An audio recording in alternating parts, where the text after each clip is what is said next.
The Bronze Bow, a novel by Elizabeth George Speare, Chapter 8. Daniel had overestimated his strength. Long before he reached the mountain, he knew that he had left the shelter of Joel's passageway too soon.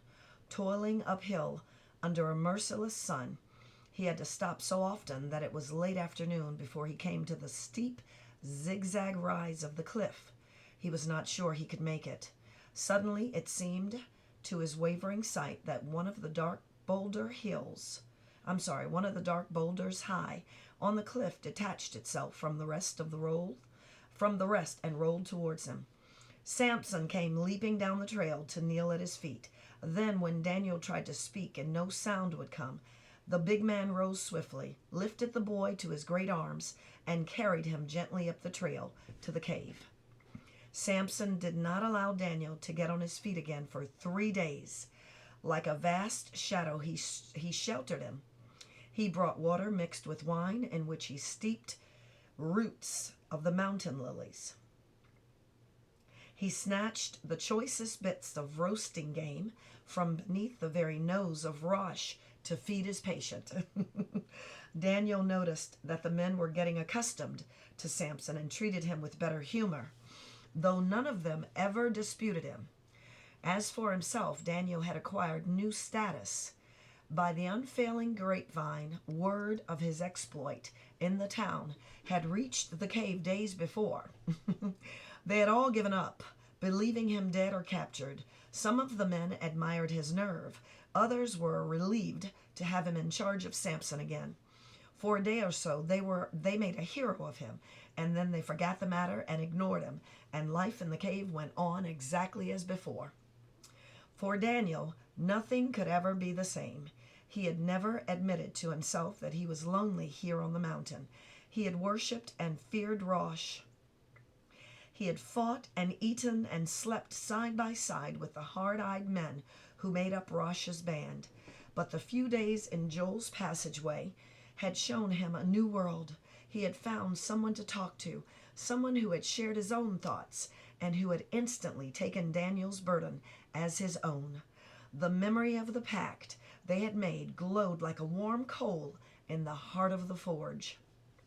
Lying in the sunlight, his back against the baked gray rock, Daniel repeated to himself the chronicles that Joel had read aloud, the glorious deeds of Joshua, of Phinehas, Saul, and David.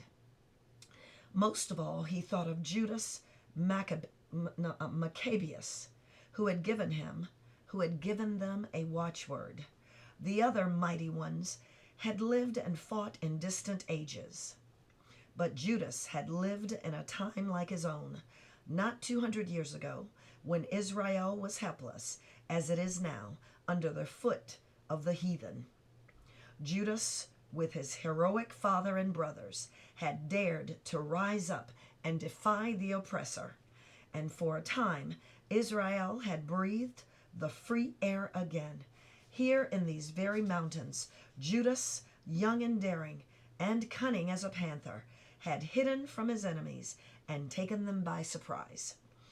Many brave men had joyfully laid down their lives for Judas, but never enough, never quite enough, this time. There were young men everywhere who longed for such a chance again. Together, he and Joel would find them. The third member of the pact? He was not sure about Thasia. In all his life, he had known only 2 girls, and he did not understand them. Compared to his own sister, Thasia was like a brilliant scarlet lily, glowing and proud. He could count on her loyalty to Joel. In all else, she was unpredictable. The very thought of her was disturbing. He tried to shut her out of his mind, as he tried to shut out the thought of Leah. Both girls, so utterly unlike, seemed in some way to threaten his plans. The prospect of seeing Joel again occupied all his thoughts, and the opportunity came unexpectedly soon.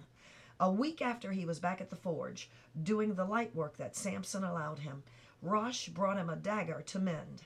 It was a special dagger that Rosh had carried for years as a talisman, and some mischance had sent it hurtling down a chasm. 5 men had been sent to retrieve it. 4 had come back empty-handed, but hours later the 5th, exhausted and bleeding, had brought the thing back. Rosh received it with scant gratitude. It was bent askew, twisted out of the shaft, and useless. "Fix it," he demanded of Daniel. Daniel took the blade in his hand. He thought that it might be mended, but he knew that he could not do the job. "I don't have the right tools," he explained. "It needs a new collar and rivet. My forge doesn't give heat enough." "Then get a rivet." Daniel looked back at the man. He would think a new dagger would be easier to come by, but he knew that Rosh had attached some sort of luck to this particular blade. "In the city?" he asked. "Wherever you can find them. This friend of yours, Simon, he said he was an ironsmith. Get them from him. Daniel remembered that Simon and Rosh did not see eye to eye. "You mean I should buy them from Simon?" "Buy? He's a zealot. He can give a scrap of metal for the cause." Daniel woke next morning, hoping that Rosh had forgotten, but he saw at once that the leader was more determined than ever. He gave Daniel no money. All the way to the village, Daniel tried to think of an argument that would convince Simon. The metal parts that he needed were costly. Rosh seemed to think he could snatch them as he might a squash or a village garden. It occurred to him that perhaps, unknown to Rosh, he could offer to a day's work in Simon's shop. The smithy was closed, and a bar and padlock across the door. Strange, for if Simon had gone off about the village to fit a lock or repair a plow, he would have left the shop open to customers. Daniel sat down on the stone doorstep to wait. After a time he felt uneasy. The unoccupied feel of the place grew on him, and he was not surprised when a passing villager called out to him, "If you're waiting for the smith, you'll have a long wait. Shop hasn't been open for a month." "Where's Simon?" Daniel called back. "Left town. Heard he went after a preacher, one who came through here a while back. There's a new smith in Sharazan, if you want some work done." "Gone after the preacher. All at once Daniel remembered the Sabbath morning and the strange look in Simon's eye. I don't know what he means," Simon said, "but I intend to find out." What could Simon have found that would keep him for a month? Daniel had not lived with Rosh for 5 years without learning that there was no use going back without the rivet. He knew well enough too that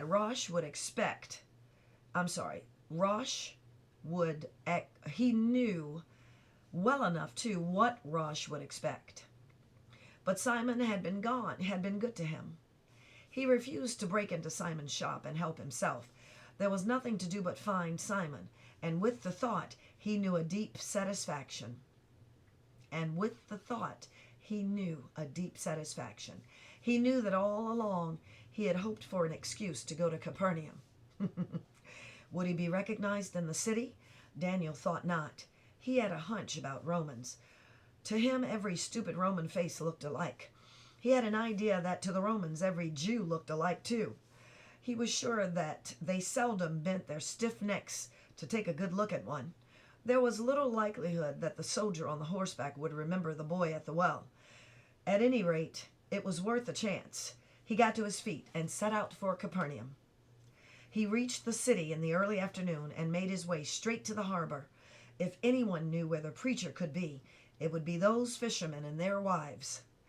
They had taken the carpenter's coming for granted. Surely they must know where he spent the rest of his day. There was no bustle at this hour. The Jews jested that no one worked in the heat of the day but dogs and soldiers. The heavy barges bumped each other lazily, waiting for the next day's cargo. But farther along the shore, he saw a few slow-moving figures, men lazily preparing their fishing boats for the night's work. Daniel approached a fisherman who was folding in a long net. I'm looking for a preacher, he said. I heard him talk here one morning. You mean the carpenter? The man nodded. He's back in town again. He'll be here tomorrow without a doubt. Do you know where I could find him now? That would be hard to do. Sometimes he goes about preaching. Sometimes he takes a wood turning job. But at night you can find him at the house of Simon Bar-Jonas in Bethsaida. He sleeps there. Bethsaida was scarcely 2 miles the other side of the city, and there were many hours to spare before nightfall. Daniel had the excuse he wanted. He climbed the hill to the house of Hezron. He located the hinged door, and it swung open at his touch. He picked up a sharp pebble and scratched the shape of a bow on the mud wall, and looked carefully up and down the street, crawled through the door and along the passage. He waited for a long time. Twice he cautiously pushed open the door and peered out, knowing by the shadows on the street that he must soon be on his way. When he had almost given up, Joel came crawling along the passage. I've checked every day, he greeted Daniel. I didn't think you'd come so soon. It was just luck, Daniel explained about the dagger. Are you all right, Daniel? Theseus said your wound was not healed enough. You should have stayed here. With his usual thoughtfulness, Joel had brought a small loaf of bread, which Daniel munched gratefully. I must find Simon, Daniel said. It's time I started for Bethsaida. He hesitated. Could you go with me? This Jesus, I'd like to know what you make of him. Joel considered. There's talk about him everywhere, he said. Do you think he's a zealot? Father says he's dangerous. I'd like to see him myself. Yes, I think I'll risk it. Yes, I think I'll risk it. He's excited. At dusk, the two boys emerged from their hiding place, and Joel led the way through unfrequented streets till they came out on the path above the lake. Below them, 4 men were sliding their boat into the water. As they watched, 3 of the men climbed aboard. One took the heavy oars in hand. The last man gave a shove, and the boat drifted slowly out from the shore, its image wavering on the glossy, glassy surface.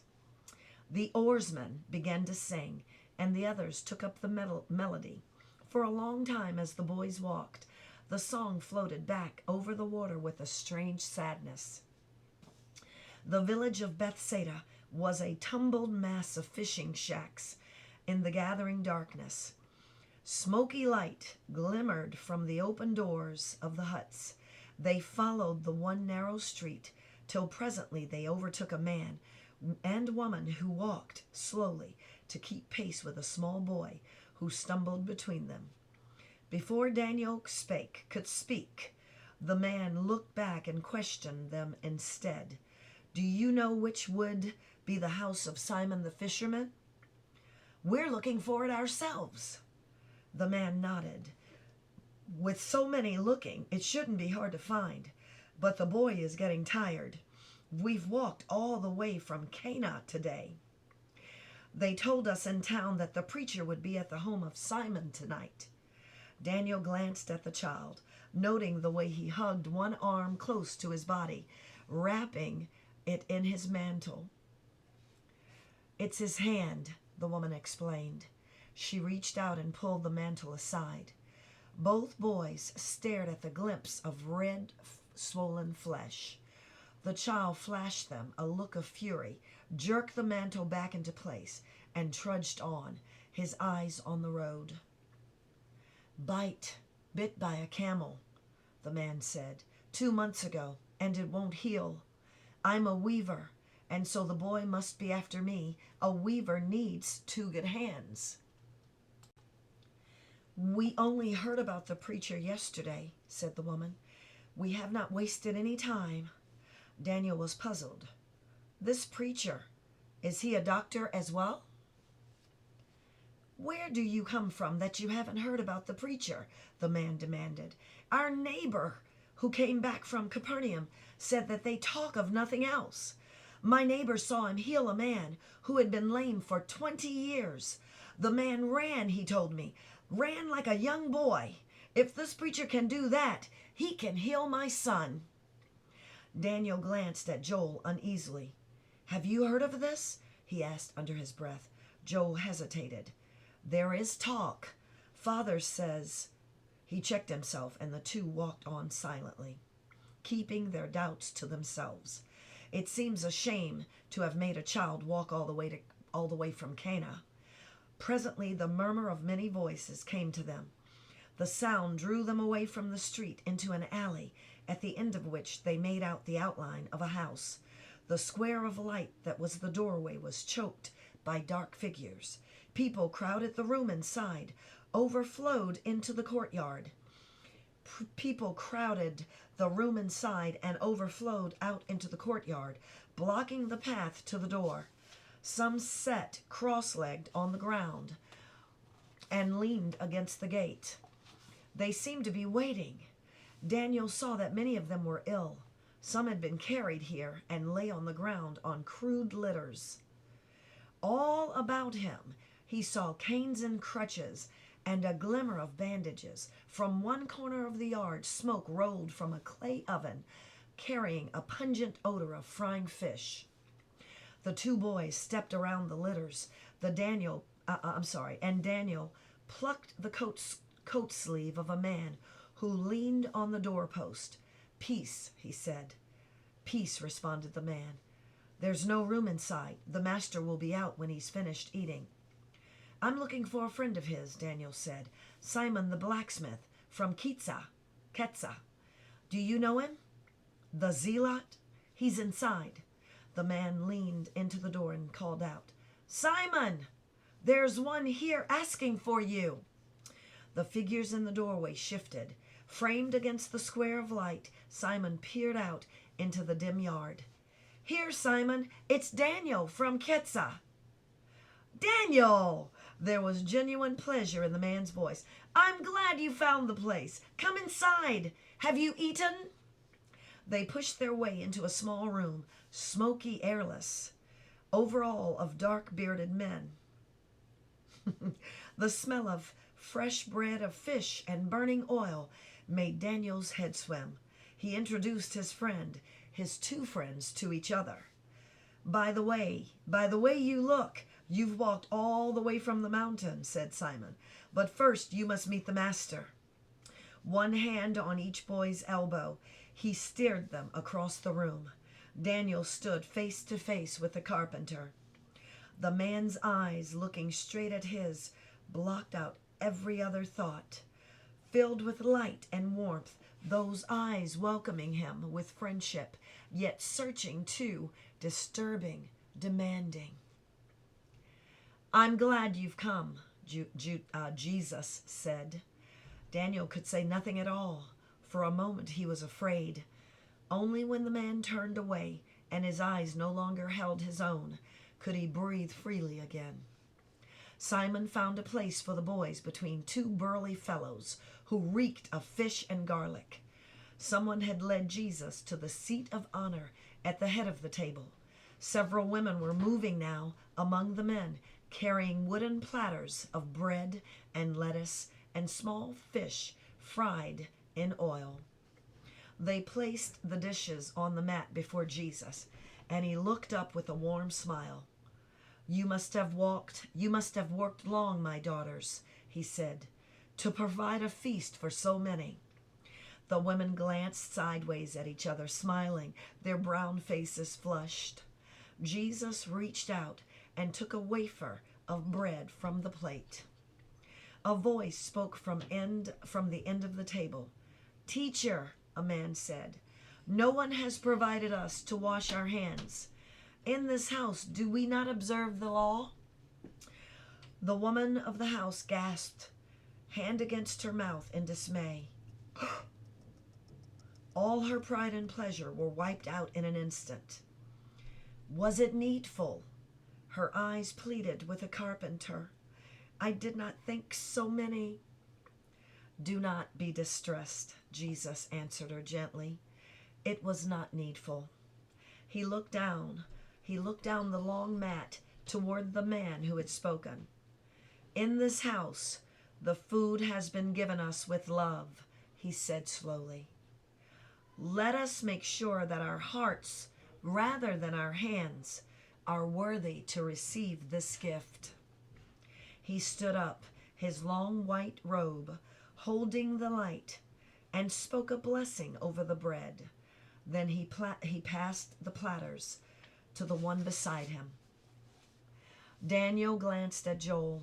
With a pucker of confusion between his brows, Joel had taken a small morsel of the bread and was putting it to his lips. Perhaps this was the first time in his life, Daniel realized, that Joel had deliberately broken the law. He too must have felt the carpenter's word as a reproach.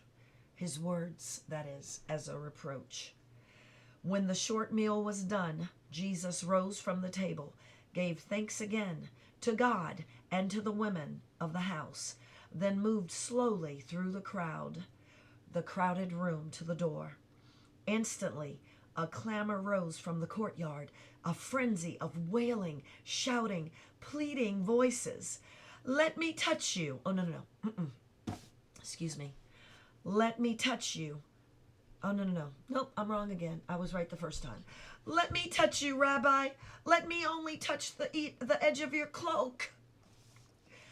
"My son, Rabbi, he had the fever. My son, Rabbi, he has had the fever for 7 days." "Over here, Master. Look this way. I cannot move for the crowd." Jesus stood on the threshold for a moment, looking out over the wailing people. Daniel, who had pushed close behind him, almost reached out to hold him back. Those people out there, so frantic, they could tear a man to pieces. But Jesus stretched out his hand and spoke, and the clamor died away. The few voices kept on pleading and moaning, could not at all be stilled, but once again the crowd waited. A few voices kept on, I did that already. Then Jesus stood down into the courtyard and moved with serenity among them. Feeble hands stretched out to him, stretched and grasped at his clothing. Some of the sick dragged forward, and when they could not reach him, kissed the ground behind him. Before one after another, Jesus stopped. Sometimes he spoke quickly. Sometimes he touched a man briefly, or a child. What he said, no one could hear. Suddenly, a scream rang out. "I am well," a woman cried. "He has cured me as well." The clamor rose again, drowning her out. The women who had served Jesus moved now among the crowd with the platters of food, and the bearded fishermen helped them. Hands snatched the food as it passed, cramming it into their mouths, spilling it in frantic greed. Daniel understood now why those in the house had eaten so sparingly. There would never be enough to satisfy the starving horde. He shuddered, looking at them. Where he had come from, these wretched creatures who had dragged themselves to this place in hopes of a morsel of bread.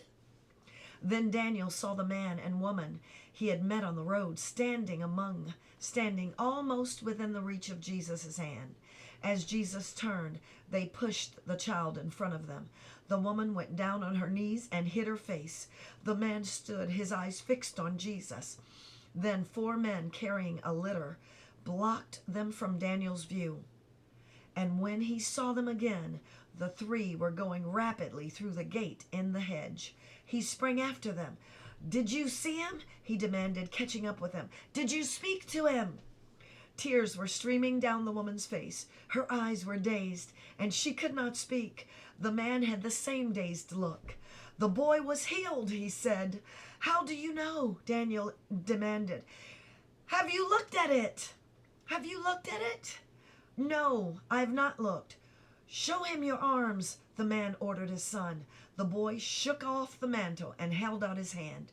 It doesn't hurt anymore, he said, puzzled. Daniel felt a sudden chill. He leaned closer. It is still swollen, he accused the man. The man did not look. The pain is gone, he said. The swelling will go too. What did he do? Did he touch it? No, the man said. I don't think he touched it. I started to tell him what was wrong, and I couldn't get the words out. I could only look at him, and then I knew that the boy was all right. Suddenly Daniel was furious. Are you lying to me? He cried. This is some trick. Why should I lie to you? The man looked back at him steadily. I tell you, the boy's hand is healed, and now he will make a weaver. Back in the yard, Simon stood with Joel. Daniel clutched at the older man.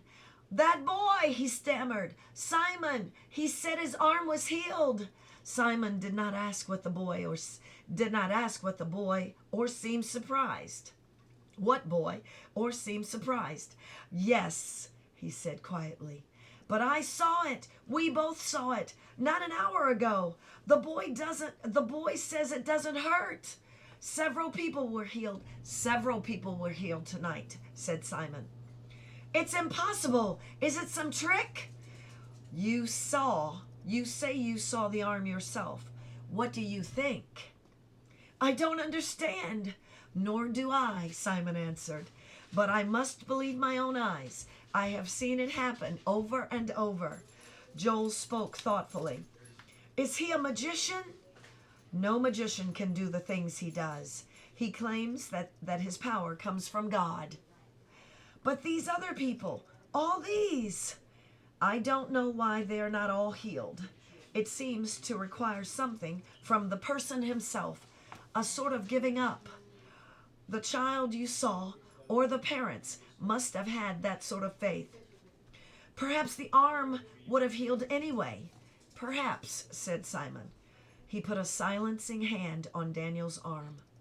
Wait now. He's going to speak. For the third time, something in Daniel leapt to answer that voice.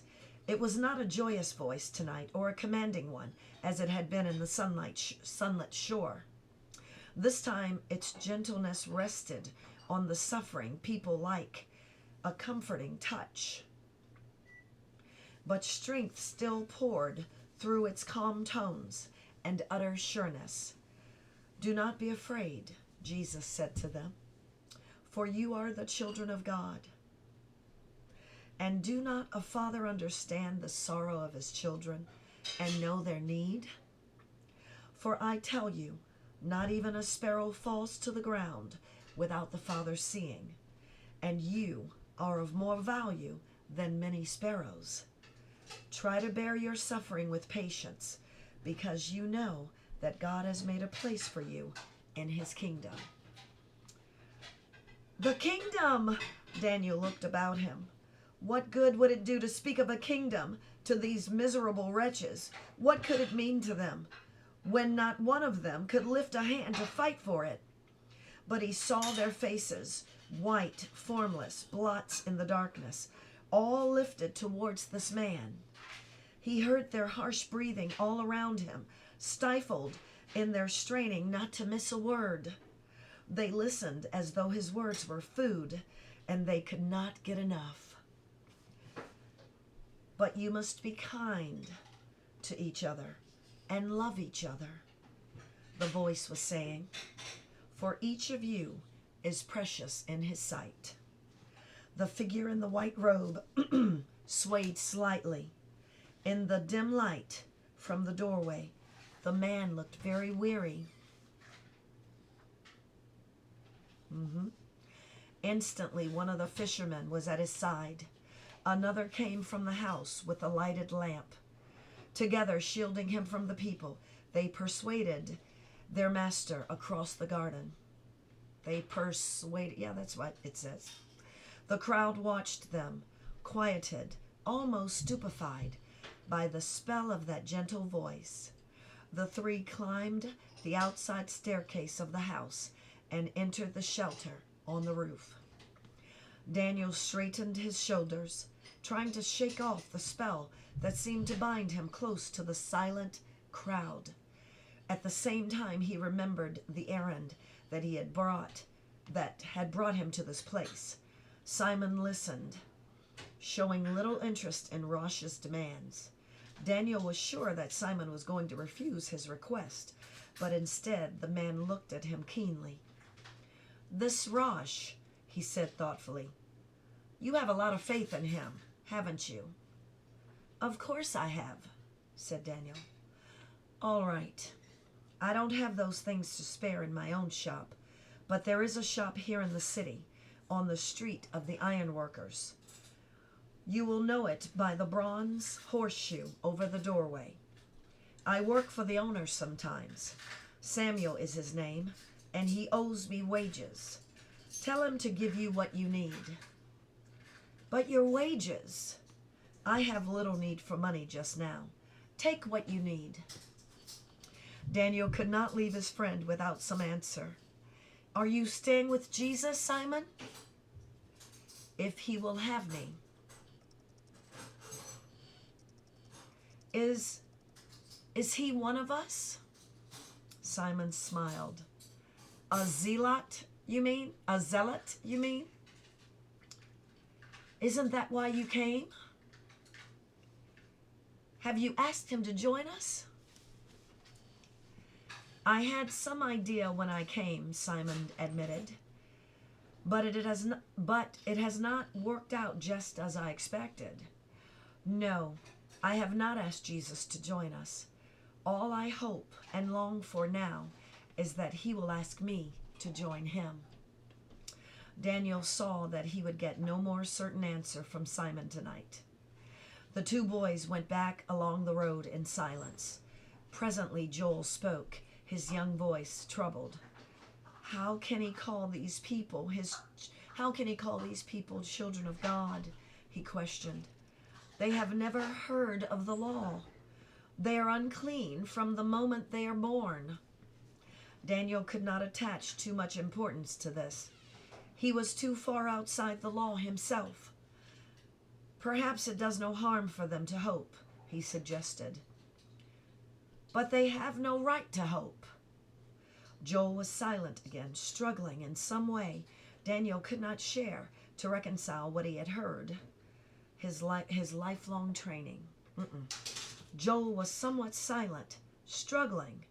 In some way Daniel could not share to reconcile what he had heard in his lifelong training. "I think Father is right," he said at last, unwillingly. "This man is not a true rabbi. He practically said it was all right to eat without washing our hands. Perhaps it's dangerous even to listen to him. And yet," for some unfinished question, only half formed, filled the darkness around them as they made their way back to the city. This is the end of chapter 8.